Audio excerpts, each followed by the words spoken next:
Hot అంశాలపై debate news బెంచ్కి స్వాగతం. అకస్మాత్తుగా జరిగిన పరిణామం కాశ్మీర్లో జరిగినటువంటి ఘాతుకం, 28 మంది ప్రాణాలు తీసినటువంటి వైనం, మతం పేరడిగి మరీ చంపినటువంటి దుర్మార్గం. ఈ నేపథ్యంలో భారతదేశం కఠినంగా వ్యవహరిస్తుంది, తగినటువంటి బుద్ధి చెప్తామని నరేంద్ర మోడీ చెప్పడం, ఆ తర్వాత జరుగుతున్నటువంటి పరిణామాలు. ఇదే సందర్భంలో పాకిస్తాన్ మా దగ్గర 130 అణుబాంబులు ఉన్నాయి, అదే సందర్భంలో పాత పాకిస్తాన్ కాదు, ఇవాళ భారతదేశానికి తగిన బుద్ధి చెప్తాం అంటూ అక్కడ ఉన్న మంత్రులు, ప్రధానమంత్రి ఇట్లాంటి వాళ్ళందరూ చేస్తున్న వ్యాఖ్యలు. ఇంకొక వైపు అమెరికా జోక్యం, చైనా పాకిస్తాన్కి స్నేహహస్తం అందిస్తుండటం, ఈ పరిణామాల నేపథ్యంలో ఏం జరిగే అవకాశం ఉంది? నిజంగా యుద్ధ వాతావరణం ఉందా? ఎలాంటి యాక్షన్ భారత్ తీసుకునే అవకాశం ఉంటుంది? దీనికి సంబంధించి మాట్లాడేందుకు మనతో ఉన్నారు రిటైర్డ్ కల్నల్, భారత సైన్యంలో సుదీర్ఘ కాలం పాటు సేవలు అందించినటువంటి అధికారి వివి రావు గారు. నమస్తే అండి. నమస్తే అండి. నమస్తే. ఇవాళ మనం ఏం చేయడానికి అవకాశం ఉంది? యుద్ధం అన్నది ఆర్మ్డ్ ఫోర్సెస్ మైట్ అన్నది last weapon of the state అండి. సో అంటే అన్ని వేరే వేరే చర్యలు అన్ని అయిపోయిన తర్వాతే ఆర్మీని కానీ ఎయిర్ ఫోర్స్ని కానీ వాడడం జరుగుతుంది. ప్రస్తుతానికి లాస్ట్ 6 రోజుల్లో విపరీతంగా ఏ టెర్రరిస్టులు అయితే ఈ దుశ్చర్యలకు పాల్పడ్డారో వాళ్ళ గురించి వేటాడడం జరుగుతుంది. ఇంకా వాళ్ళకు దొరికినట్టు ఇంకా కన్ఫర్మేషన్ రాలేదు. దాంతో పాటుగానే ఎవరైతే జమ్మూ కాశ్మీర్ నుంచి పాకిస్తాన్ వెళ్ళి ట్రైనింగ్ తీసుకుని మన రిజిస్టర్లో ఉన్నారో దాదాపు 150 మందిని గుర్తుపట్టగలిగారు. ఆ 150 మంది ఇప్పుడు సర్వేలెన్స్లో ఉంచడానికి ప్రయత్నిస్తున్నారు.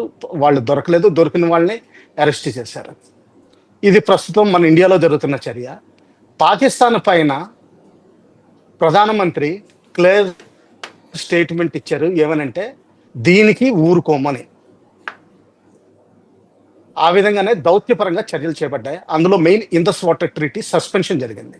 ఇందస్ వాటర్ ట్రీటీ అనేది 1960లో నెహ్రూ గారి టైంలో అయూబ్ ఖాన్ గారికి, నెహ్రూ గారికి ఆయన మధ్యలో ఒప్పందం. అందులో చాలా మందికి జమ్మూ కాశ్మీర్ చీఫ్ మినిస్టర్ గారికి కూడా అందులో సమ్మతం లేదు. అందులో ఎక్కువ మనం ఇవ్వాల్సిన దానికంటే ఎక్కువ నీళ్లు వాళ్ళకి ఇచ్చామని ఎప్పటి నుంచో ఉంది మనకి. అది సస్పెన్షన్లో పెట్టడం జరిగింది. దాని తర్వాత దౌత్యపరంగా కొన్ని స్టెప్స్ తీసుకోవడం జరిగింది. స్ట్రెంత్ తగ్గించడం, మన వాళ్ళని వెనక్కి పిలవడం, వాళ్ళ విదేశీ పాకిస్తాన్ వాళ్ళని మన దేశం పిలిచి వెళ్ళమనే ఆర్డర్స్ ఇవ్వడం, ఇవన్నీ జరిగినాయి. ఇది కాకుండా అరేబియా సముద్రంలో వెస్టర్న్ ఫ్లీట్ ఐఎన్ఎస్ విక్రాంత్ నేపథ్యంలో బయట కరాచీ సైడ్ మోహరించింది. ఎప్పుడైనా రియాక్ట్ అవ్వడానికి వాళ్ళు తయారుగా ఉన్నారు. 2 మిసైల్స్ డెమాన్స్ట్రేషన్ చేశారు. ఇంతవరకు ఇప్పుడు ప్రస్తుతం జరిగింది ఇది. అలాగే ఇంటర్నేషనల్గా చాలామంది అంబాసిడర్స్ని పిలిచి వాళ్ళకి బ్రీఫ్ చేయడం జరిగింది. ఈ సందర్భంలో మనకి మ్యాక్సిమం కంట్రీస్ నుంచి సపోర్ట్ వచ్చింది. లెస్ బంగ్లాదేశ్, టర్కీ, మాల్దీవ్స్, ఈ 3 దేశాలు తప్పించి. ఇరాన్ మనకి మధ్యలో పాకిస్తాన్కి మనకి మధ్యలో చర్చలు జరపడానికి ప్రోత్సహిస్తానంది. చైనా టెర్రరిజం ఈవెంట్ని, అదే పహల్గామ్లో జరిగిన ఈవెంట్ని ఖండించడం జరిగింది. కానీ మొన్న వచ్చిన మీడియా రిపోర్ట్స్ ప్రకారం చాలా వరకు ట్రక్కుల రూపంలో, విమానాల రవాణా ద్వారా చాలా మిలిటరీ స్టోర్స్ పాకిస్తాన్కి చేరినట్టు రిపోర్ట్స్ వస్తున్నాయి. అలాగే టర్కీ నుంచి కూడా చాలా స్టోర్స్ వస్తున్నట్టు రిపోర్ట్ వస్తున్నాయి. ఈ ఇంటర్నేషనల్ ఒపీనియన్ ఈ విధంగా ఉండగా America full support, Israel full support, Russian full support మనకుంది. మనకి సపోర్ట్ లేనిది ఇంకొన్ని ఆర్గనైజేషన్స్ చూసుకుంటే హమాస్ ఒకటి, లెబనాన్లో ఉన్న మిలిటెంట్ ఆర్గనైజేషన్ ఒకటి, హౌతీ యమెన్లో ఉన్న హౌతీస్ ఒకటి. కానీ నన్ను అడిగితే ఈ లెబనాన్ది, హౌతీస్ది ఫేక్ ఇన్ఫర్మేషన్. ఎందుకంటే వీళ్ళందరూ ఇరాన్ తోటి సత్సంబంధం ఉంటాయి. వాళ్ళందరూ షియాస్, ఇరాన్ చెప్పిన మాట వింటారు. అందుకని చెప్పి బహుశా అది జరిగి ఉండదు, అది ఫేక్ ఇన్ఫర్మేషన్. ఇప్పటి వరకు జరిగిన పరిస్థితి ఇది. ఎప్పుడైతే ఈ టెర్రరిస్టులకి కాంక్రీట్ ప్రూఫ్ మనం తీసుకురాగలుగుతామో, పాకిస్తాన్ ఎస్టాబ్లిష్మెంట్గా వాళ్ళని ఫిజికల్గా పట్టుకునో లేకపోతే చంపడమో జరుగుతుంది. అప్పుడు నెక్స్ట్ స్టెప్స్ మనం ఆలోచించాల్సి ఉంటుంది. ఈ లోపల పాకిస్తాన్ సైడ్ నుంచి సిమిలర్ స్టెప్స్ తీసుకున్నారు. షిమ్లా అగ్రిమెంట్ క్యాన్సిల్ చేసామన్నారు. అది మనకి పెద్ద తేడా చేయదు. అలాగే వాళ్ళు దౌత్యపరంగా స్టెప్స్ తీసుకున్నారు. కానీ వాళ్ళ ఆర్మీని ఫుల్ మొబిలైజ్ చేసినట్టు రిపోర్ట్స్ వస్తున్నాయి. అలాగే లైన్ ఆఫ్ కంట్రోల్ ఎప్పుడైతే షిమ్లా అగ్రిమెంట్ తర్వాత సీజ్ ఫైర్ క్యాన్సిల్ అయినాయో, లైన్ ఆఫ్ కంట్రోల్ మీద లాస్ట్ 4 డేస్ నుంచి అంటే 3 రాత్రుల నుంచి విపరీతంగా ఫైరింగ్ జరుగుతున్నట్టు రిపోర్ట్స్ వస్తున్నాయి. ఎస్పెషల్లీ కుప్వాడ జిల్లాలో, కుప్వాడ జిల్లాకి ఆపోజిట్లో ముజఫరాబాద్ దక్షిణంలో ఉన్న లీపా వ్యాలీలో. ఇది మనం ఆలోచించాల్సిన విషయం. అంతే. ఈ లీఫా వ్యాలీలో ఏయో వాళ్ళ మందుగుండు సామాగ్రికి సంబంధించిన గోడౌన్ పేలిపోయింది అన్నటువంటి ప్రచారం నడుస్తుంది. ఎంతవరకు అది నిజం అనుకోవచ్చు? అది మనం చెప్పలేమండి. ఎందుకంటే ఫోటోగ్రాఫ్స్ ఈ మధ్యన అన్ని ఏఐ ఇమేజెస్ కూడా వస్తున్నాయి. ఇది బోర్డర్ ఏరియాస్‌లో ఇది మామూలుగా జరిగే ఇన్సిడెంట్స్ అండి. ఎందుకంటే వాళ్ళ ఎమ్యునిషన్ గానీ, వాళ్ళ మిసైల్స్ గానీ ఎక్కడైనా సరే రాంగ్ ప్లేస్‌లో స్టోర్ చేసుంటే, ఒక్కోసారి వాళ్ళ వల్ల వాళ్ళ ఓన్ ఫైర్ వల్ల కూడా అది అవ్వచ్చు. మన ఫైరింగ్ కూడా ఎందుకంటే వాటిని టార్గెట్ చేస్తాం. ఆ టార్గెట్ చేయడంలో పేలే అవకాశాలు చాలా ఎక్కువున్నాయి. కానీ అది పెద్ద మెటీరియల్ ఇంపాక్ట్ చేయదండి. దాన్ని రిప్లెనిష్‌మెంట్ పెద్ద కష్టమేం కాదు. ఆ విధంగా మనం ఆలోచించాలి. రైట్. పాకిస్తాన్‌కి ఇప్పుడు బెలూచ్ బార్డర్స్‌లో ఉన్నది, ఆఫ్ఘనిస్తాన్ బార్డర్స్‌లో ఉన్న సైన్యాన్నంతా ఇటుకు షిఫ్ట్ చేసేసింది అని చెప్తున్నారు. భారతదేశం మన సైన్యాన్ని అక్కడ మోహరించడం చేస్తున్నట్టా? చెయ్యనట్టా? జనాలకు తెలియట్లేదు. మన ఇండియన్ ఆర్మీ ప్రస్తుతానికి మొబిలైజేషన్ ఇంకా అఫీషియల్‌గా ఏమీ ఆర్డర్ అవ్వలేదండి. దానికి చాలా టైం పడుతుంది. ఎందుకంటే మన ఇండియా ఏంటంటే చాలా దూరంగా ఉన్నాయి. మొత్తం త్రివేంద్రం వరకు ఆర్మీ ఉంది. త్రివేంద్రం, కోయంబత్తూర్, మద్రాస్, బెంగుళూరు, హైదరాబాద్, భోపాల్, కలకట్టా ఇవన్నీ ఆలోచిస్తే బోలెడంత ఉన్నాయండి. యూపీ, బీహార్ ఇవన్నీ. ఒక్కొక్క ఆర్మర్డ్ రెజిమెంట్ కావాలంటే కొన్ని పదుల పైన స్పెషల్ ట్రైన్స్ కావాలి. అంటే ట్రైన్స్ క్యాన్సిల్ అయిపోతాయి. మామూలుగా నడిచే ఎక్స్‌ప్రెస్ ట్రైన్స్ ఇవన్నీ క్యాన్సిల్ చేసి ఆర్మీకి డైవర్ట్ చేయాల్సొస్తుంది. ఇవన్నీ ఇప్పటి వరకు ఏం జరగలేదు మన ఇండియన్ సైడ్ నుంచి. ఇంకా పాకిస్తాన్ సైడ్ అంటారా? బలూచిస్తాన్ పశ్చిమ పాకిస్తాన్‌లో ఉంది. మన ఇండియా తోటి బోర్డర్ లేదు. నిన్న 10 మందిని ఎవరైతే బోర్డర్ ఏరియాకి వస్తున్నారో పాకిస్తాన్‌లో, అటువంటి ఒక కాన్వాయ్‌ని అంబుష్ చేసి 10 మందిని చంపినట్టు అఫీషియల్‌గా రిపోర్ట్స్ వస్తున్నాయి. అది 2, 3 రకాల సోర్స్ నుంచి వచ్చింది కాబట్టి మనం కరెక్టే అనుకోవచ్చు.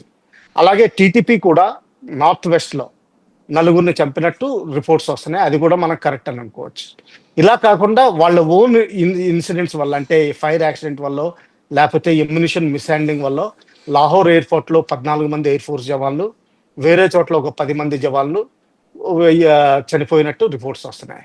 ఇవి జరుగుతున్నట్టే ఇవి రిజర్వ్స్ బలూచిస్తాన్ నుంచి నార్త్ వెస్టర్న్ ఫ్రాంటియర్ ప్రావిన్స్ నుంచి ఇటు ఇండియా బోర్డర్‌కి వచ్చినా గానీ కొంతవరకు అంటే బేసిక్ స్కెలిటన్ ఆర్గనైజేషన్ అక్కడున్న ఇన్సర్జెన్సీస్‌ని డిఫీట్ చేయడానికి పెట్టే ఉంటారు. ఆ మాత్రం వదిలిపెట్టుండరు. బహుశా చాలా థిన్ అవుట్ అయ్యి ఉంటుంది. లోకల్ పోలీస్‌కి రెస్పాన్సిబిలిటీ ఎక్కువ ఉండొచ్చు. కానీ అసలంటూ కొంచెం రెస్పాన్సిబిలిటీ ఉంటుందండి. మన దగ్గర సరిహద్దుల్లో మోహరించి ఉండేటటువంటి రెగ్యులర్ సైన్యము ఇప్పుడు వాళ్ళ దగ్గర మోహరించి ఇప్పుడు కొత్తగా అదనంగా మోహరిస్తే వాళ్ళ దగ్గర స్ట్రెంత్ ఎక్కువ ఉన్నట్టు ఉంటుందా? మన దగ్గర స్ట్రెంత్ ఎక్కువ ఉన్నట్టు ఉంటుందా? వాళ్ళ దగ్గర స్ట్రెంత్ ఎక్కువ ఉన్నట్టు ఉంటుంది. ఎందుకంటే వాళ్ళు దాదాపు 6 లక్షల సైన్యంలో కనీసం 5.5 లక్షల సైన్యం మొత్తం జమ్మూ కాశ్మీర్‌లోని పంజాబ్, రాజస్థాన్ ఈ 3 ఏరియాస్‌లో డిప్లాయ్ అవ్వాలి. ఈ రాజస్థాన్, పంజాబ్ అన్నది ఏంటంటే మోర్ ట్యాంక్స్ ఇటువంటివి ఎక్కువ డిప్లాయ్ అవుతాయి. ఎందుకంటే అవన్నీ టెరైన్ ఏంటంటే ఎడారి టెరైన్ ఏంటంటే ఈ ట్యాంకులకి వీటికి అనుకూలంగా ఉంటుంది. కానీ పాకిస్తాన్ భయం ఏంటంటే ముందర పీఓకే వెనక్కి తీసుకుంటాం అన్న ఒక భయం ఉంటుంటుంది. ఎందుకంటే ఎప్పుడైతే లైన్ ఆఫ్ కంట్రోల్ ఇప్పుడు డిస్రప్ట్ అయిందో మనం మెల్లమెల్లగా నిబిలింగ్ అంటాం. అంటే ఏంటంటే మెల్లమెల్లగా తినడం మొదలు పెడతాం. అంటే ఒక చిన్న గుట్ట, ఓ పెద్ద గుట్ట, నదికి అటేపున రావడం, ఇదంతా మెల్లగా ఆక్రమించుకోవడం. అంటే 500 మీటర్లు, కిలోమీటర్ అలాగా జరగడం మొదలు పెడుతుంది. దీన్ని నిబిలింగ్ టాక్టిక్స్ అంటారు. అటువంటిది బహుశా మొదలై ఉండాలి ఆల్రెడీ. అందుకని చెప్పి వాళ్ళు లేకపోతే మనం మొదలు పెట్టాలని చూస్తాం. అందుకని చెప్పి వాళ్ళు కాశ్మీర్ ఏరియాలో ఎక్కువ మోహరించుంటారు. దీనికి ఇంకో కారణం కూడా ఉండొచ్చు. ఇది మొత్తం ఇండో పాక్ వార్కి రిజల్ట్ చేస్తుందా? లేకపోతే జమ్మూ కాశ్మీర్‌లోనే కేవలం కేంద్రీకృతం అవుతుందా? కార్గిల్‌లో అయినట్టు కార్గిల్ యుద్ధ సమయంలో కేవలం కార్గిల్ ఏరియాకే లిమిట్ చేశారు ఆ యుద్ధం. మిగతా ఏరియాస్కి స్ప్రెడ్ అవ్వలేదు. అటువంటి పరిస్థితి కూడా అయ్యే అవకాశాలు ఉంటాయి. రైట్. అంటే చెప్పండి. పాకిస్తాన్ ఇప్పుడు ఇంతకు ముందు మనం చూస్తే సర్జికల్ స్ట్రైక్ 1 వచ్చేటప్పటికి పీఓజేకేలో ఉన్నటువంటి ఉగ్రవాద స్థావరాల్ని రెండోసారి పాకిస్తాన్ సరిహద్దు లోపలికి ఎయిర్ ఫోర్స్ ద్వారా చేశాం. ఈ దఫా నేవీని వాడతారు అందుకనే విక్రాంత్‌ని ముందుకు పంపించారు అన్నటువంటి చర్చ నడుస్తోంది. ఎంతవరకు వాస్తవం అనుకోవచ్చు? లేదండి. ఎందుకంటే అక్కడి నుంచి నేవీని పంపించింది ఏంటంటే ఫస్ట్ మన పాకిస్తాన్ ఇంకా బ్లాక్ చేయలేదు అఫీషియల్‌గా. ఇంకా అరేబియన్ సీ సెంటర్‌లోనే ఉన్నాం. వాళ్ళకి 200 కిలోమీటర్స్ వరకు ఎక్స్‌క్లూజివ్ ఎకనామిక్ జోన్ అంటారు. 12 కిలోమీటర్స్ అంటే ఏది బేస్ లైన్ ఉంటుందో, సముద్ర తీరం ఉంటుందో అక్కడి నుంచి 12 కిలోమీటర్స్ 12 నాటికల్ మైల్స్. 2 కిలోమీటర్స్ కాదు, 12 నాటికల్ మైల్స్. అంతవరకు వాళ్ళ ఓన్ టెరిటరీ కింద లెక్క. ఆ 12 కిలోమీటర్స్ లోపలికెళ్ళడం వాళ్ళ దేశంలో చొరబడినట్టే లెక్క. కానీ 200 కిలోమీటర్స్ వరకు వాళ్ళ మీద ఇన్‌ఫ్లూయెన్స్ చేస్తున్నట్టు లెక్క. ఈ 200 కిలోమీటర్స్ ఎప్పుడైతే దాటామో, బయటున్నామో అది ఇంటర్నేషనల్ వాటర్స్ అంటారు. వాళ్ళు అబ్జెక్ట్ చేయడానికి ఏమీ లేదు. ఇది బహుశా మనం ట్రేడ్ బ్లాకేడ్ దీన్ని నేవీలో ఏమంటారంటే ఫోర్స్ ప్రొజెక్షన్ అంటారు. ఇలాగంటే ఫోర్స్ ప్రొజెక్షన్ చేయడం జరుగుతుంది సముద్రంలో. మేము కావాలంటే కరాచీ పోర్ట్‌ని బ్లాక్ చేయగలిగాం. కరాచీ పోర్ట్‌ని బ్లాక్ చేస్తే కేవలం చైనా నుంచి రోడ్ రూట్ మీద తప్పితే గానీ, లేపోతే విమానం మీద టర్కీ నుంచి గానీ, అజర్బైజాన్ నుంచి గానీ ఒకవేళొస్తే రావడం గానీ, ఇంకా వేరే మార్గం ఏదీ లేదు. దాంతోటి వాళ్ళ ఎకానమీ అంటే వాళ్ళ వాణిజ్య కేపబిలిటీ అంతా మొత్తం పడిపోతుంది. పెట్రోల్, ఆయిల్ కూడా ఆ యుద్ధం చేయడానికి కూడా మిగిలే పరిస్థితి చాలా కష్టంగా ఉంటుంది. అందుకని నేవీ డిప్లాయ్‌మెంట్ అవుతుంది. కానీ అక్కడి నుంచి విమానాలు పంపించి ఫైర్ చేయడం ఏంటంటే క్యాంప్స్ అన్నీ నార్త్‌లో ఎక్కువున్నాయి. పాకిస్తాన్ నార్త్‌లో. అంత రేంజ్ మన విమానాలకి కష్టమవుతుంది. అందుకని చెప్పి ఆ విధంగా ఆలోచించాల్సి ఉంటుంది. రైట్. ఇప్పుడు ఏదైనా గట్టి స్ట్రైక్ అంటే ఇంతకుముందు 2 చూసున్నారు కాబట్టి అట్లాంటిది ఎక్స్‌పెక్ట్ చేయాలా? అంతకంటే ఇంకేదైనా వేరేది ఎక్స్‌పెక్ట్ చేయొచ్చా? కేంద్ర ప్రభుత్వం గాని, సైన్యం గాని తీసుకునే నిర్ణయాలు? ఏ దేశమైనా సరే, ఎంత శక్తివంతమైన అమెరికా లాంటి శక్తివంతమైన దేశమైనా సరే, యుద్ధాన్ని కోరుకోదు. ఎస్పెషల్లీ మన ఇండియన్ కాంటెక్స్ట్‌లో మనం ఎప్పుడు స్టార్ట్ చేయలేదు. ఎంతో అత్యవసరం అయితేనే గానీ మనం స్టార్ట్ చేయలేదు. ఇప్పుడు ఏమవుతుందంటే మనం కేవలం మీ సైడ్ నుంచి వస్తున్న టెర్రరిస్ట్ యాక్టివిటీని కంట్రోల్ చేయండి. దాన్ని జీరో చేయండి. మాకు మిగతాది ఏమీ ప్రాబ్లమ్ లేదు అంటున్నారు. తర్వాత మన ఆర్టికల్ 370 ఎప్పుడైతే 2019లో తీసేసామో, అప్పటి నుంచి మిగతా పాకిస్తాన్ కంట్రోల్‌లో ఉన్న పీఓకే అంటాం మనం. పాకిస్తాన్ ఆక్యుపైడ్ కాశ్మీర్ అంటాం. ఆ ఏరియాని మనకి తిరిగి ఇచ్చేయమంటున్నాం. లేకపోతే మనం తిరిగి తీసుకోగలం అంటున్నాం గానీ, ఎప్పుడు చేస్తామో మనం ఎప్పుడు చెప్పలేదు. ఏ విధంగా చేస్తామో కూడా అది కూడా చెప్పలేదు. అందుకని చెప్పి మన ప్రస్తుతానికి దానికి ఏం ప్రయత్నాలు కనిపించట్లేదు. కేవలం టెర్రరిస్టులను ఇప్పుడు పట్టుకోవడం, వాళ్ళ ద్వారా మామూలుగా వాళ్ళ టెర్రరిస్ట్ యాక్టివిటీస్ కంట్రోల్ చేసామని చెప్పి వాళ్ళు పాకిస్తాన్ మనకు చెప్తే సరిపోతుందనుకుంటాను. అంటే ప్రస్తుతం ఉన్న పరిస్థితి అది. అంటే అట్లాగా అంగీకరిస్తుందా ప్రభుత్వం? దాంతో సరిపుచ్చుకుంటుందా? పబ్లిక్ అయితే మోడీ స్టేట్మెంట్ చూస్తే క్రిందటిసారి రెండిటికంటే కూడా ఇంకా పెద్ద అటాక్ ఏదో జరుగుతుంది అనేటటువంటి ఫీల్‌తో ఉన్నారు గదా! ఒక విధంగా చూస్తే ఏంటంటే 1982లో పాకిస్తాన్ న్యూక్లియర్ ఇన్‌స్టాలేషన్స్‌ని డ్యామేజ్ చేసే విధంగా మన ఇందిరాగాంధీ గారి హయాంలో మిగ్-25 విమానాలు, రెక్కి విమానాలు అని ఉండేవి. అవి చాలా పైన ఎత్తున 70,000 అడుగుల పైన ఎత్తున ఎగురుతాయి. మామూలుగా కమర్షియల్ విమానాలు ఇప్పుడు మీరు మనందరం ట్రావెల్ చేసే కమర్షియల్ విమానాలు 30,000-40,000 అడుగుల మధ్యలో ఎగురుతాయి. అది ఏకంగా 70,000 కిందకి దాటకుండా ఎగురుతుంది. అంత దాని కెపాసిటీ అంత ఉంది. దానికి తట్టుకునే శక్తి. మామూలు ఫైటర్ విమానాలు కూడా 60,000-70,000 మధ్యలో వెళ్తాయి. అది 70,000 పైన వెళ్ళింది. దాదాపు 1,00,000 అడుగుల పైన వెళ్ళింది. అంటే ఏ రడారు పట్టుకోలేదు, ఏ మిసైలు ఆ రోజుల్లో దానికి తట్టుకోలేదు. ప్లస్ సూపర్ మ్యాక్స్ స్పీడ్‌లో వెళ్ళింది. ఆ మ్యాక్స్ స్పీడ్‌లో వెళ్ళినప్పుడు కింద అన్ని కిటికీలన్నీ దడదడలాడినాయి. దాదాపు అటాక్ అయిపోయింది అనుకున్నారు కహుటా న్యూక్లియర్ ప్లాంట్. అలాగే రాజీవ్ గాంధీ ప్రైమ్ మినిస్టర్ అయినప్పుడు 87లో ఆయన ఒక స్టేట్మెంట్ ఇచ్చారు. ఈ పాకిస్తాన్ కాశ్మీర్ వర్సెస్ పాకిస్తాన్‌కి మనకి కాశ్మీర్ మీద ఉన్న గొడవ గురించి. నాని యాద్ దిలాయేంగే అని. అంటే ఏంటంటే వాళ్ళ తెలుగులో చెప్పాలంటే వాళ్ళకి జేజమ్మ గుర్తొస్తుంది అన్నట్టుగా ఆయన మాట్లాడారు. దాని తర్వాత 2001లో కూడా అటల్ బిహారీ వాజ్పేయి గారు నాని యాద్ సారీ ఇటువంటి నాని యార్దలాయంగా అన్నారు. సారీ, ఆర్య పార్ అన్నారు. అటు గాని ఇటు గాని యుద్ధం జరుగుతుంది అన్నారు. కానీ ఆ రోజుల పరిస్థితులు వేరు. ఇప్పుడున్న 25 తర్వాత లాస్ట్ స్టేట్మెంట్ తర్వాత 25 తర్వాత పరిస్థితి వేరు. మనం ఎకనామికల్లీ స్ట్రాంగ్గా ఉన్నాం, వాళ్ళు అంత వీక్ అయ్యారు.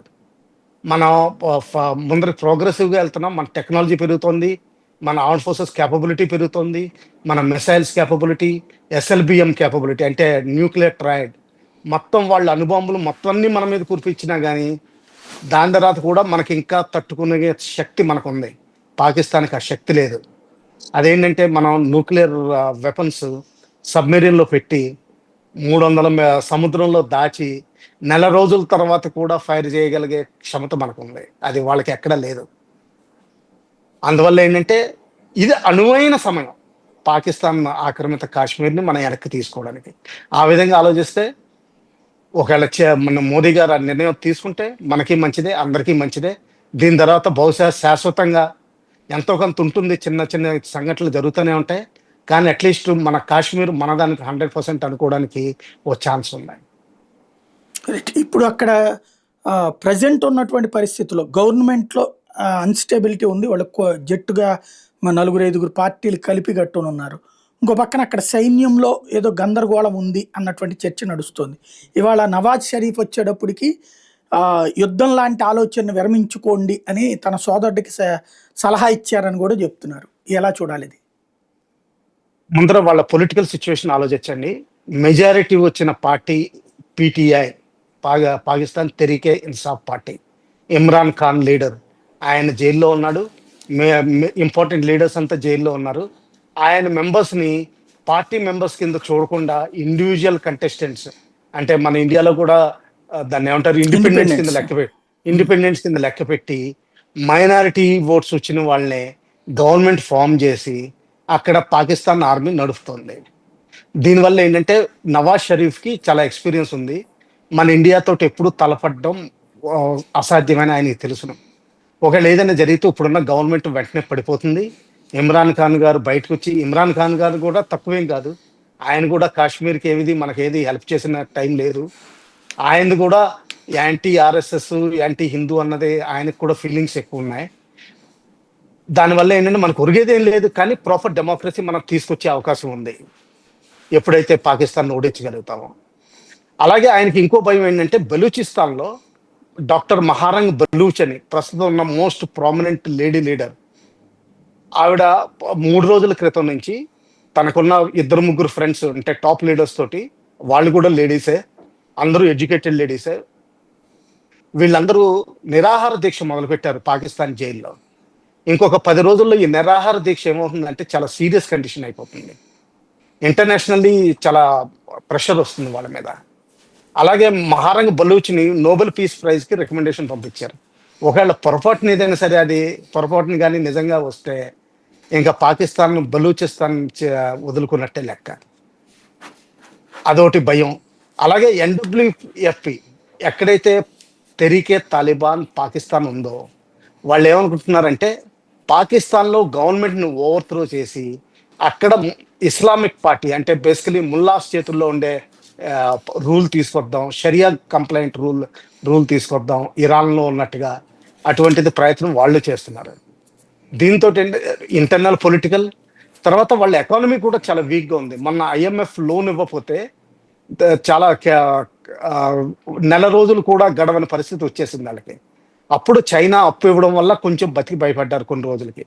ఇది కూడా ఒక నెల రోజులు యుద్ధం జరిగితే మాత్రం, నెల రోజులు ఇటువంటిదే పరిస్థితి జరిగితే వాళ్ళ ఎకానమీ మొత్తం కొలాప్స్ అయిపోతుంది. అదొక భయం. తర్వాత ఇంటర్నల్ స్ట్రైఫ్ అంటే ఒకవేళ పోనీ బలూచిస్తాను, ఎన్డబ్ల్యూఎఫ్పి ఇవన్నీ వదిలేయండి, షియా సున్నీస్ మధ్యన గొడవ, అహ్మదీస్ తోటి గొడవ, బోరా ముస్లిమ్స్ తోటి గొడవ, తర్వాత ఇంటర్నేషనల్ ప్రెషర్, అమెరికా సపోర్ట్ చేయకపోవడం, ఇవన్నీ కూడా చాలా ఇష్యూస్ ఉన్నాయి. సో దానివల్ల ఏంటంటే వాళ్ళు ఎన్ని ప్రగల్భాలు పలికినా కానీ వాళ్ళు ఇన్హెరెంట్గా చాలా వీక్గా ఉన్నారు. ఇది నవాజ్ షరీఫ్కి అర్థమైంది. ఆయన కార్గిల్ టైంలో కూడా ఏమని చెప్పారంటే నాకు అసలు ఏం తెలియలేదు, ముషరఫ్ గారు చేసింది, నేను వెంటనే పీస్కి వస్తానని చెప్పి ఫైనల్లీ అగ్రీ చేశారు.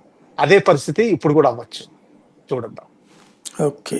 ఇప్పుడు సాధారణంగా ఇప్పుడున్న సిట్యుయేషన్‌లో చూస్తే మనం last trip first surgical strike జరిగినప్పుడు అక్కడికెళ్ళి వాళ్ళ అంటే వాళ్ళకి సంబంధించిన ఉగ్రవాద స్థావరాల్ని మనం ధ్వంసం చేసాం.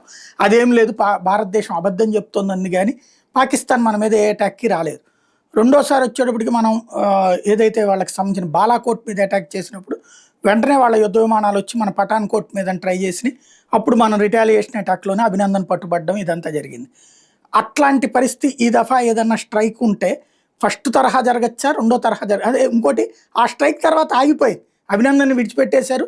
ఇక ఆ తర్వాత పాకిస్తాన్ ఏ యాక్షన్‌కి దిగలేదు. అట్లాగా ఆగిపోతుందా? ఒక అటాక్ ఏదన్నా తిని అది.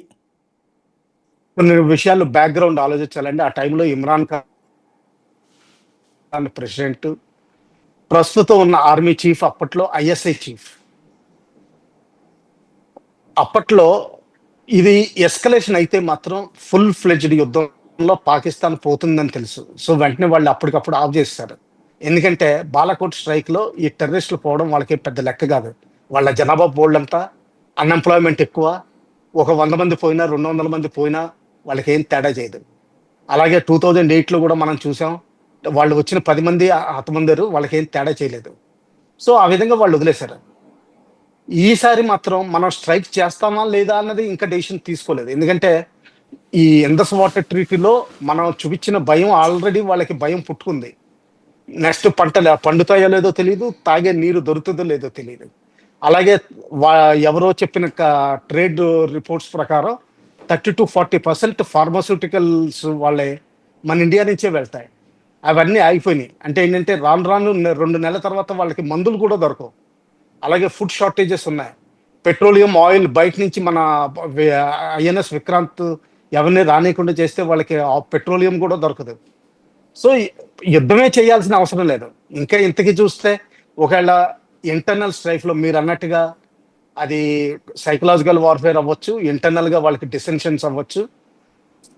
అసీం మునీర్ని పదవిలోంచి తప్పిస్తే చాలు, చాలా తేడా వస్తుంది. యుద్ధమే చేయాల్సిన అవసరం లేదు. అది కూడా మనం ఆలోచించాల్సి ఉంది. చెప్పండి. అసీం మునీర్ మొన్న వాస్తవంగా అకస్మాత్తుగా ఆయన స్టేట్మెంట్ ఇవ్వడం, ఆ తర్వాత ఈ ఇన్సిడెంట్ జరగడం. ఈ 2 కోయిన్సైడ్ అనుకోవాలా? లేకపోతే అన్‌ఎక్స్‌పెక్టెడ్‌గా అతను మాట్లాడుంటాడు అనుకోవాలా? దీని వెనకాల అతని హస్తం ఉంటుందా? దీనిలో మీడియాకి ఉన్న కొంచెం ప్రాబ్లమ్ ఒకటుందండి. మీడియా ప్రాబ్లమ్ ఏంటంటే చాలా షార్ట్ మెమరీ తోటి సఫర్ అవుతారు. అలాగే లిమిటెడ్ విజన్ తోటి చూస్తారు. మీరు ఎప్పుడైతే Munir prime minister chief of army staff అయ్యాడో అప్పటి నుంచి పరిస్థితి ఆలోచించండి. ఆయన్ని పాక్ ఐఎస్ఐ డీజీఐఎస్ఐ కింద తీసేశారు అప్పుడు ఇమ్రాన్ ఖాన్. ఎందుకంటే ఆయన ఒక రిపోర్ట్ రాశాడు. ఏంటంటే బుష్రా బిబి, ఇమ్రాన్ ఖాన్ వైఫ్ ఎవరైతే ఉన్నారో, వచ్చిన గిఫ్ట్లన్నీ బయట వాళ్ళకి అమ్మేసుకుని అన్ని డబ్బులు చేసుకుంటుంది. తర్వాత బిజినెస్ కోసం ఎవరైనా వచ్చిన వాళ్ళ దగ్గర నుంచి వాళ్ళ అపోజిషన్ పార్టీలో కూడా జర్దారీ చేసినట్టు 10% కమిషన్ తీసుకుంటుంది. ఇటువంటి రిపోర్ట్స్ మీద ఈయన రిపోర్ట్ చేసినప్పుడు ఇమ్రాన్ ఖాన్ గారు ఆయన్ని తప్పించి తన మనిషిని ఫైజ్ అహ్మద్ని చేశారు. అప్పటికే ఈయన ఒక ఫండమెంటలిస్ట్. ఈయనకి సోషల్ మీడియా అసలు నచ్చదు. కన్జర్వేటివ్ మనిషి. ఈయన ఏంటంటే బంగ్లాదేశ్ని మనం ఎలా వాడుకోవాలన్నది ఫండమెంటలిజం అప్పటి నుంచి మొదలు పెట్టారు. అది లాస్ట్ ఇయర్ వాళ్ళు సక్సెస్ఫుల్ అయ్యారు. ఆ సక్సెస్ఫుల్ అవడమే మునీర్ గారికి చాలా కాన్ఫిడెన్స్. ఎప్పుడైతే ఈ బలూచిస్తాన్లో ట్రైన్ అంబుష్ జరిగిందో, అందులో దాదాపు 238 మంది పాకిస్తాన్ సైనికులు చనిపోవడం జరిగిందో, ఇది చాలా దెబ్బ తగిలింది ఆయనకి. వెంటనే ఇండియాకి ఏదైనా చేయాలని చెప్పి ప్లాన్ వేసుకున్నారు ఆయన ఇమీడియట్గా. ఆ ప్లాన్ ప్రకారమే ఒక మంచి సిచ్యువేషన్ ఏంటంటే ఇంటర్నేషనల్ ఫోరంలో చెప్పడం వల్ల ఏమవుతుందంటే పొలిటికల్ ర్యాలీ నడిపినట్టు కాకుండా వీళ్ళందరూ బయటకు వెళ్ళి వేరు వేరు దేశాల్లో అంతా స్ప్రెడ్ చేస్తారు. ఆ స్ప్రెడ్ చేయడం వల్ల ఈ జమ్మూ కాశ్మీర్ ఇంటర్నేషనలైజ్ అవుతుందని ఆయన ఆలోచించారు. దాంతో పాటుగానే మార్చి 24ని టీమ్స్ ఇన్ఫిల్ట్రేట్ అవడం మొదలుపెట్టినాయి. ఎప్పుడైతే జనరల్గా పాకిస్తాన్ ఐఎస్ఐకి 14 రోజులు కావాల్సి ఉంటుంది, అంటే మనుషుల్ని రిసోర్సెస్ని కట్ట చేసి ఇన్ఫిల్ట్రేట్ చేయడం. ఎప్పుడైతే ఈ యాంబుష్ అయిందో, ట్రైన్ యాంబుష్ అయిందో, అప్పటి నుంచి 14 రోజులు తీసుకుంటే April 23rd to 27th ఒక టీమ్స్ ఇన్ఫిల్ట్రేట్ అయినాయి. అందులో 3 చనిపోవడం జరిగింది. మన సైడ్ నుంచి 5 పోలీసులు కూడా చనిపోవడం జరిగింది ఆ ఎన్కౌంటర్లో. కానీ కొంతమంది సక్సెస్ఫుల్గా ఇన్ఫిల్ట్రేట్ అయినట్టు మనం అనుకోవచ్చు. లోకల్ హెల్ప్ ఉంది. అందులో ఏంటంటే పాకిస్తాన్ ఎస్ఎస్జి అంటే స్పెషల్ సర్వీసెస్ గ్రూప్, మన పారా కమాండోస్ అంటాం, వాళ్ళు కూడా చేరినట్టు మనం అనుకోవాలి. వాళ్ళే గైడెన్స్. ఎందుకంటే ఈ పేల్గాంలో జరిగిన ఇన్సిడెంట్లో వీళ్ళు వస్తున్న రిపోర్ట్స్ ప్రకారం వాళ్ళందరూ బాడీ కెమెరాస్ పెట్టుకున్నారు. బాడీ కెమెరాస్ అంటే ఏంటంటే ముందర ఏం జరుగుతుందో వెనకాల ఎవరికో వీడియో వెళ్తుంది. ఆ వీడియో వెళ్ళింది మన ఇండియన్ మొబైల్ నెట్వర్క్ కానీ, మన ఇండియన్ బ్రాడ్బ్యాండ్ నెట్వర్క్ కానీ, మన ఇండియన్ ఇంటర్నెట్ వాడకుండా Chinese phones, Chinese satellite radio network వాడినట్టు ఈరోజే రిపోర్ట్ వస్తుంది. అంటే ఏంటంటే ఆ విధంగా పాకిస్తాన్కి వెనక్కి వెళ్ళింది ఆ కబురు. అంటే యాక్చువల్గా ఫైర్ చేస్తున్నప్పుడు ఎలా ఫైర్ చేస్తున్నారు అన్నది కూడా ఆ సైడ్కి తెలిసే ఉంటుంది. ఇంకా నన్ను అడిగితే ఆర్డర్స్ కూడా ఇవ్వడం సాధ్యమే. ఈ మనిషిని చంపే, ఈ మనిషిని అక్కర్లేదు, ఈ మనిషిని వదిలే అని కూడా చెప్పుంటారు. బాంబే ఇన్సిడెంట్లో జరిగినట్టుగా. అందుకనే వాళ్ళు బాడీ క్యామ్స్ పెట్టుకున్నారు. ఎందుకంటే లాస్ట్ టైం జర్నలిస్ట్కి వార్నింగ్ ఇవ్వడం జరిగింది, మీరు లైవ్ కవరేజ్ చెయ్యొద్దు. అది వాళ్ళు ముందరే యాంటిసిపేట్ చేశారు. అందుకని ఓన్ బాడీ కెమెరాస్ తోటి వాళ్ళు లైవ్గా ట్రాన్స్మిషన్ చేశారు. ఇది మనం ఆలోచించాల్సిన విషయం. ఇది కరెక్ట్గా 100% మునీర్ గారు స్పీచ్ తర్వాత అయిన ఇన్సిడెంట్. అంటే ఏంటంటే అక్కడి నుంచి ఆయన డైరెక్షన్స్ అంటే ఏంటంటే హై లెవెల్లో ఏంటంటే ఇంటెంట్ కన్వే చేస్తారు. కింద లెవెల్ మిడిల్ లెవెల్ ఆఫీసర్స్ అంటే ఐఎస్ఐ చీఫ్ వీళ్ళంతా దానికి ఆర్డర్స్ ఇస్తారు. కింద లెవెల్ ఎగ్జిక్యూటివ్ చేస్తారు, lieutenant colonels and colonels majors. వాళ్ళు ఎగ్జిక్యూటివ్ చేసినప్పుడు ఫ్రంట్ కింద ఈ హఫీజ్ సయీద్ని, జేఈఎం మసూద్ అజార్ని, ఇటువంటి వాళ్ళని వాడుకుంటారు. ఈసారి వాళ్ళని కూడా వాడుకోకుండా, ఎందుకంటే వాళ్ళ పేరు మీద ఆల్రెడీ 26/11 అదే మన నవంబర్లో 2008లో జరిగిన ఇవన్నీ తర్వాత ఇన్సిడెంట్లు ఉన్నాయి. తర్వాత ఇంటర్నేషనల్లీ వాళ్ళ మీద టెర్రరిస్టులు అని చెప్పి యునైటెడ్ నేషన్స్ దగ్గర నుంచి టెర్రరిస్టులు అని రిపోర్ట్లు ఉన్నాయి. అందువల్ల ఏం చేశారు, ద రెసిస్టెన్స్ ఫ్రంట్ అని చెప్పి 2009లో ఒక కొత్త పార్టీ పేరు పెట్టి, ఇంతకీ కొత్త పార్టీ కేవలం కాగితం మీదే ఉంది. వీళ్ళ చుట్టాలనే, రిలేటివ్స్లోనే టాప్ లీడర్స్, రంగ్ లీడర్స్లో ఉన్న వాళ్ళని ఇన్ఛార్జ్ కింద చేసి వాళ్ళ ద్వారా జరిపిస్తున్నట్టు చూస్తున్నారు. అదేమైందంటే పొరపాటున కొంచెం ఫైర్ బ్యాక్ అయినట్టు అనిపిస్తుంది. ఎందుకంటే ద రెసిస్టెన్స్ ఫ్రంట్ అన్నది వాళ్ళు మేము ముందరమో క్లెయిమ్ చేశారు మేమే అటాక్ చేసామని. తర్వాత అసలు మాకేం తెలియదు, ఇది ఎవరో రాంగ్ రిపోర్ట్ ఇచ్చారు అంటున్నారు. అంటే ఏంటంటే క్లియర్ కట్గా ఐఎస్ఐ దగ్గర నుంచి, అసీం మునీర్ గారి దగ్గర నుంచి వచ్చిన డైరెక్షన్స్ ఇవి. ఇందులో సందేహం ఏది లేదు. కొంతగా నన్ను అడిగితే బలూచిస్తాన్లో జరిగిన 238 మంది ఊచకోతకి ఒక విధంగా ప్రతీకార్య చర్య కింద ఆయన లెక్క పెట్టుకున్నారు. చెప్పండి. రైట్. ఇప్పుడు నెక్స్ట్ స్టెప్ అయితే పబ్లిక్ ఎక్స్పెక్టేషన్ అయితే చాలా ఎక్కువగా ఉంది. ఇంకోటి అమెరికన్కి సంబంధించినటువంటి యుద్ధ విమానాలకు సంబంధించి సామాగ్రిని సరఫరా చేసేది, ఇజ్రాయెల్కి సంబంధించిన కొన్ని ఇండియాకు వచ్చినాయి అన్నటువంటిది వినబడుతోంది. వాటితో ఎక్స్పెక్టేషన్ ఎప్పటికప్పుడు పెరుగుతోంది. జనం ఏదైనా ఎక్స్పెక్ట్ చేయొచ్చా, ఇప్పుడు జరిగిన వాటినే ఆ విధంగా చూడాలి అనుకోవాలా? ఇది మామూలుగా నా అసెస్మెంట్ ప్రకారం అయితే పిఓకేని ఫుల్ పిఓకేని వెనక్కి తీసుకోవాల్సిన అవసరం లేదు. అందులో నేను ఇప్పుడు కొన్ని ప్రాంతాలు చెప్పదలుచుకోలేదు. కొన్ని కీ ఏరియాస్ ఉన్నాయి. ఆ కీ ఏరియాస్ అంటే ఒక ఎగ్జాంపుల్ ఇస్తాను. ఈ లీపా వ్యాలీకి కొంచెం పైన శారదా మొనాస్ట్రీ ఉంది, మన హిందూ మొనాస్ట్రీ. అదే మొనాస్ట్రీలో శంకరాచార్య గారు 7వ శతాబ్దంలో అల్టిమేట్ జగద్గురు కింద ఆయన విన్ అయ్యారు కాంపిటీషన్ ఆ రోజుల్లో. ఆ శారదా పీఠాన్ని మనం వెనక్కి తీసుకున్నా ఇంకొన్ని ఏరియాస్ ఉన్నాయి, 2-3 టాక్టికల్ ఏరియాస్. శారదా పీఠం ఎందుకంటే ఇది ఎమోషనల్ కంటెంట్ కాబట్టి మనం వెనక్కి తీసుకుని ముజరఫాబాద్ ఏదైతే పిఓకే క్యాపిటల్ రాజధాని ఉందో అది వెనక్కి తీసుకున్నా కానీ చాలా వరకు పిఓకేని మనం వెనక్కి తీసుకున్నట్టే లెక్క. ఆ విధంగా జరిగితే బాగుందని నేను కూడా అనుకుంటున్నాను మీలాగే. చెప్పండి. రైట్. అంటే దానికి ఇప్పుడున్న మోహరింపులు సరిపోతాయా? అంటే అదనంగా అక్కడికి సైన్యాన్ని పంపించకుండా. చెప్పాను కదండి, మామూలుగా యుద్ధం అన్నది ఏంటంటే కేవలం వాడి దగ్గర ఒక గన్ ఉంటే నా దగ్గర 3 ఉంటే సరిపోయింది, వాడి దగ్గర 2 ఉంటే నా దగ్గర 6 ఉండాలి అన్నది ఏం కాదు. It is combination of state might. ఆ స్టేట్ మైట్లో చాలా కండిషన్స్ వస్తాయి. దౌత్యపరంగా మనం ఆల్రెడీ వాళ్ళ మీద ప్రెషర్ పెడుతున్నాం. కేవలం యాక్చువల్గా సపోర్ట్ చేసే దేశాలు 2 ఇప్పటికీ కనిపించినాయి, Turkey, China. China maximum help చేస్తుంది, టర్కీ కొంతవరకు స్పేస్ పంపిస్తుంది. ఎస్పెషల్లీ డ్రోన్ టెక్నాలజీలో బఖ్యతయార్ అని మోస్ట్ సక్సెస్ఫుల్ డ్రోన్ ప్రపంచంలో టర్కీ దగ్గరే ఉంది, టర్కీ మ్యానుఫ్యాక్చర్, అది సప్లై చేసే అవకాశం ఉంది. అజర్బైజాన్ అనే ఒక దేశం టర్కీ నుంచి హెల్ప్ తీసుకుంది, అందులో భాగంగానే పాకిస్తాన్ కూడా ఇచ్చింది. వాళ్ళు ఏమన్నా కొంచెం స్టోర్స్ ఏమన్నా మిగిలింటే వెనక్కి పంపించవచ్చు. హమాస్ నుంచి కొంచెం టెర్రరిస్ట్ సపోర్ట్ వస్తుంది, కొంచెం క్యాడర్స్, సూసైడ్ బాంబింగ్. ఎందుకంటే హమాస్కి ఒక స్పెషాలిటీ ఉంది, సూసైడ్ బాంబింగ్ వాళ్ళకున్న స్పెషాలిటీ ప్రపంచంలో ఎవరికీ లేదు. సూసైడ్ బాంబర్స్ కింద కొంతమంది 4-5 క్యాడర్స్ని వాళ్ళు వాడే అవకాశం ఉంది. ఇంకా మాల్దీవ్స్, బంగ్లాదేశ్ అంటారా, బంగ్లాదేశ్ మనకి తూర్పు నుంచి కొంచెం ప్రెషర్ పెట్టొచ్చు, కొంతమంది క్యాడర్స్ ఇండక్ట్ చేయొచ్చు, కానీ అంతకంటే వాళ్ళ కెపాసిటీ ఏమీ లేదు. మాల్దీవ్స్ అంటారా, ఏదో పేరుకి చెప్పడానికి వాళ్ళ మొత్తం జనాభానే 5 లక్షలు, వాళ్ళు ఏది మాట్లాడడం తప్పితే కానీ ఇంకేమీ చేయలేరు. మొత్తం ప్రపంచం అంతా మన సైడ్నే ఉంది. ఇందులో ఒకటి చూడాల్సింది ఏంటంటే ఆఫ్రికా, సౌత్ అమెరికా, ఈ అన్ని ఏంటంటే న్యూట్రల్ దేశాలు దాదాపు. ఇందులో మనకు మెయిన్లీ కావాల్సింది Americas, Russia, Europe plus middle east. ఈ కంట్రీస్ మనకి సపోర్ట్లోనే ఉన్నట్టు అనిపిస్తున్నాయి. కానీ కెనడా కూడా కొంచెం మోరల్ సపోర్ట్ ఇవ్వచ్చు. అక్కడ ఉన్న కొంతమంది ఖలిస్తానీ ప్రొపోనెంట్స్, వాళ్ళకి ఏమైనా ఇండివిజువల్గా మెటీరియల్ సప్లై చేయొచ్చు పాకిస్తాన్కి సపోర్ట్గా, లేకపోతే ఏదైనా గొడవలు చేయొచ్చు. ఇంకా అంతకంటే మనం ఏం పెద్ద ఎక్స్పెక్ట్ చేయక్కర్లేదు.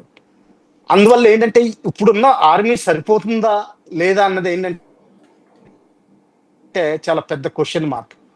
తర్వాత ఇంకోటి గుర్తుపెట్టుకోవాల్సింది ఏంటంటే మన ఆర్మీ ఏంటంటే లాస్ట్ 40 years జేఎన్కేలో ఫైట్ చేసి మనకి బోల్డంత ఎక్స్పీరియన్స్ వచ్చింది. ఆ ఎక్స్పీరియన్స్ పాకిస్తాన్కి లేదు. తర్వాత రెండోది గుర్తుపెట్టుకోవాల్సింది ఏంటంటే వాళ్ళ ఆర్మీ ఆఫీసర్స్ అందరూ డబ్బులు చేసుకోవడంలో కానీ, లేకపోతే ఫారెన్లో ఇల్లు కొనుక్కోవడం కానీ, ఇటువంటి పనులు చేస్తూ ఉంటారు.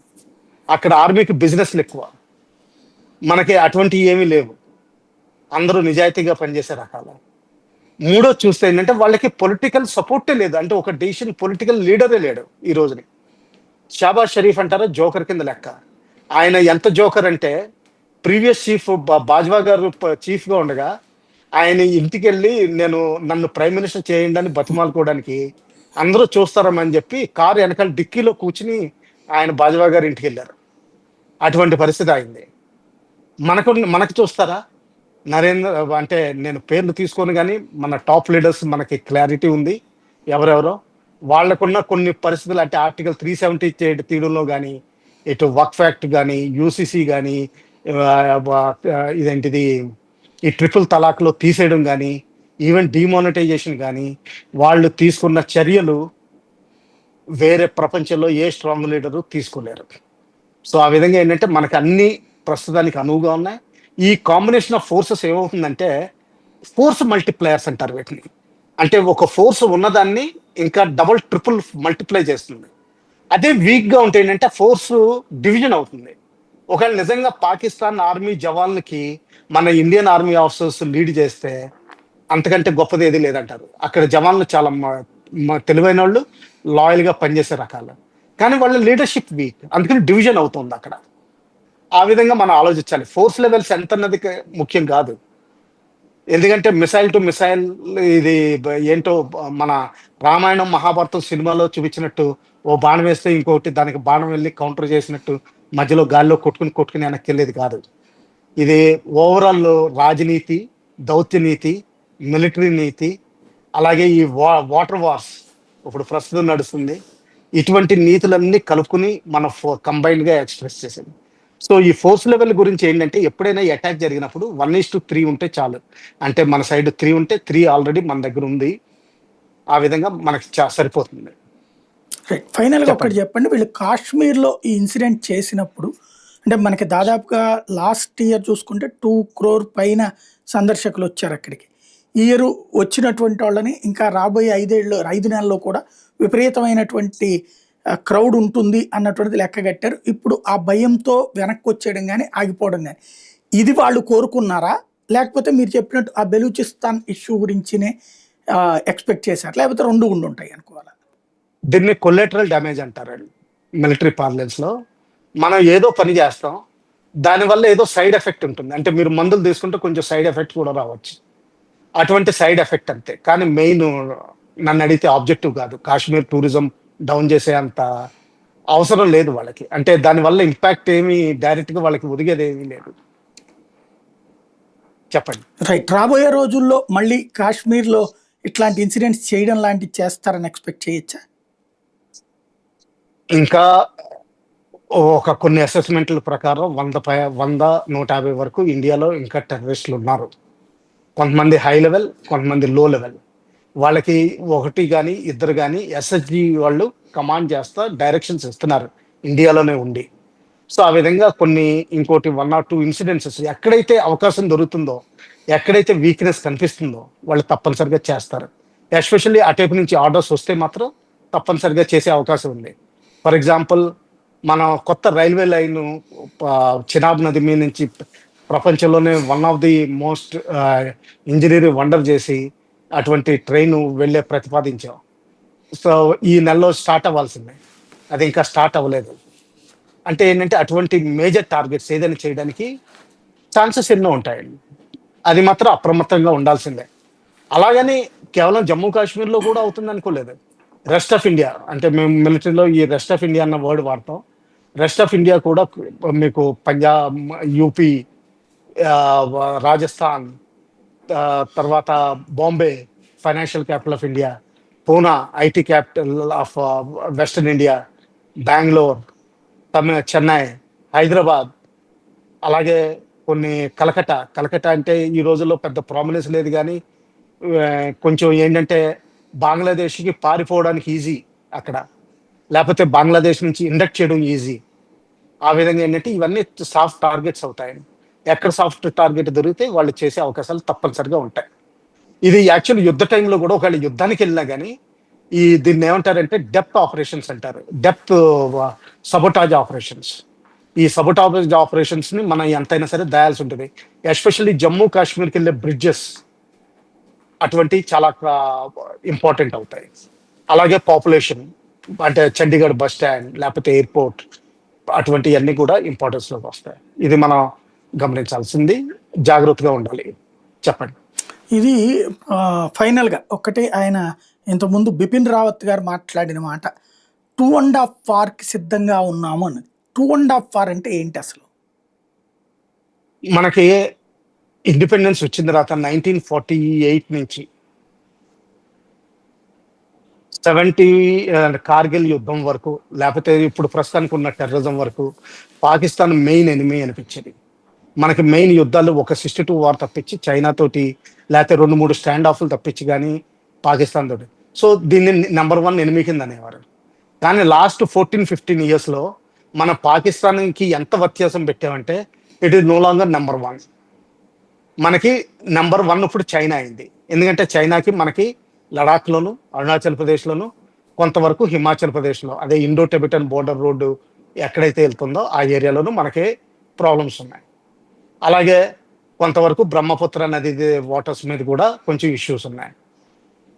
ఈ అలా కాకుండా చైనాకి కొన్ని ఇష్యూస్ ఉన్నాయి. ఏంటంటే వాళ్ళు మనం కొన్ని ట్రేడ్ అంటే స్టీల్ ఇంపోర్ట్స్ మీద మనం లిమిటేషన్స్ ఇంపోజ్ చేసాం.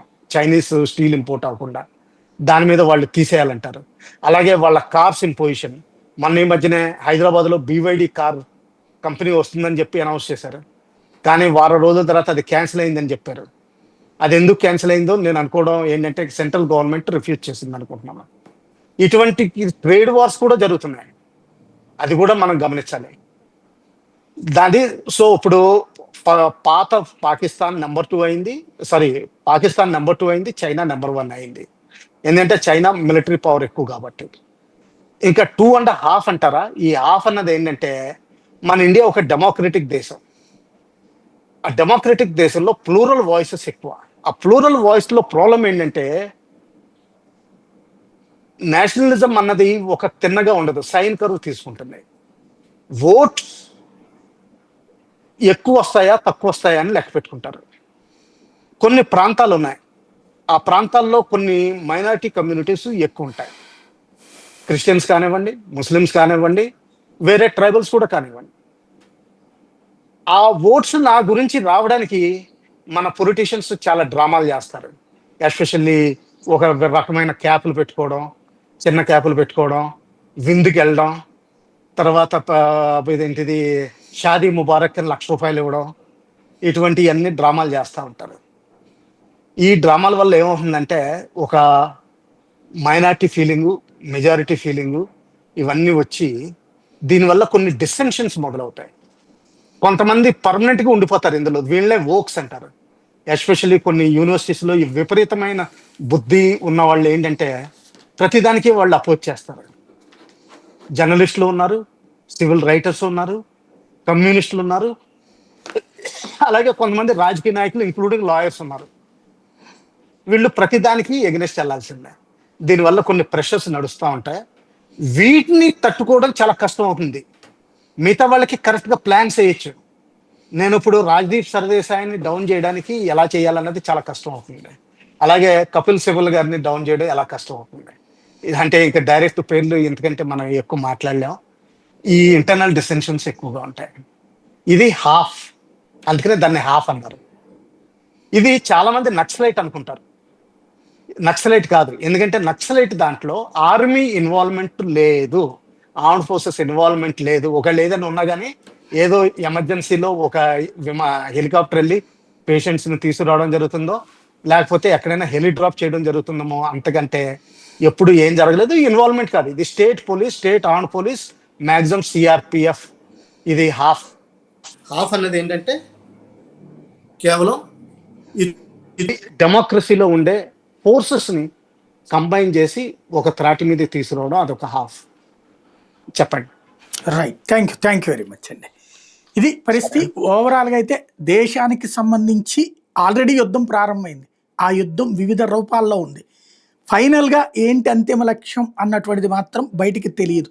అది పీఓకే అవుతుందా లేకపోతే మరేదైనా అవుతుందా అన్నటువంటిది రాబోయే రోజుల్లో ప్రభుత్వం అధికారికంగా చెప్పే వరకు వెయిట్ చేయాల్సి ఉంది.